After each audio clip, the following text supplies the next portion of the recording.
in physiology, when I was working with the Olympic team, we would push our athletes to the absolute limits. We would train them physically. We would, do the sports mental skills training. And by doing so repeatedly, we would build up capacity so when you arrive at the Olympics, you can perform to your potential if you've done enough training. The challenge is every once in a while, an athlete would stop responding to training and they would just get worse and worse and worse no matter what you did.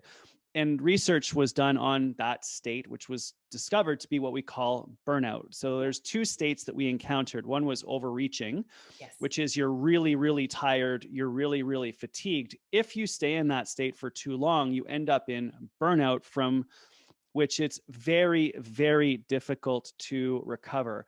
In fact, it might even take 4, 6, 12 months of rest before someone would come out of that state. So it's important, I think, for us also here today to understand that fatigue is one thing.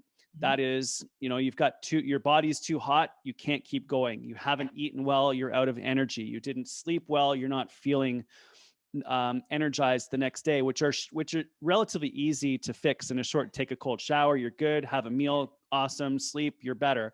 Whereas burnout is, no matter what I do, I still feel exhausted, which I think is how the entire world is feeling right now, which means we're going to have to do some very deliberate health, well-being, high performance practice to collectively get ourselves back into a high performance state. That was just my thought based on a question that I just noticed came in, which I thought was really interesting. But I'd love your take on that from a psych perspective. And then I will actually throw it back over to Martin. For real this time, Martin, be prepared. I have the mic.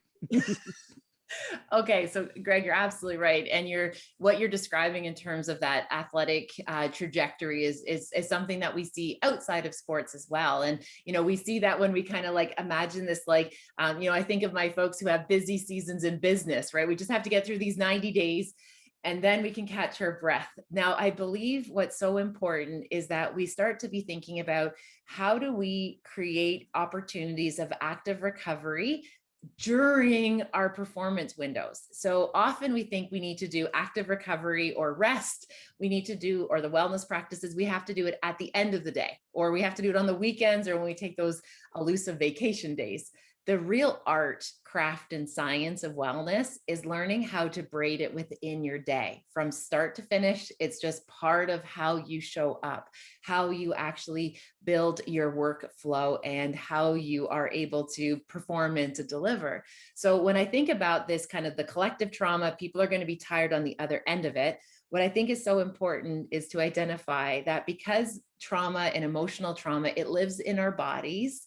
We cannot intellectualize our way out of this, Dr. Greg. And that's hard as scholars, because give me the book, give me the tool, give me the assessment, and I'm going to think my way out of burnout. I will think my way out of trauma. Unfortunately, that's not how it works. We can't heal our emotional state with intellectual practices. The only way we heal is when we actually feel it, when we meet it with emotion. So this is a little bit of the body work about what you talked about, that sleep, that recovery, but it's also that mind work where we actually have to find ways to build systems of compassion, of expression, of validation. And for some of us, we're going to have some chats. We're going to have to lean on others to actually help us be able to parcel together what this was and where we're going to go with it. So one of, I think, the biggest misconceptions out there is the fact that we can think our way into wellness. We can think our way into recovery. We actually have to practice and feel our way into feeling better.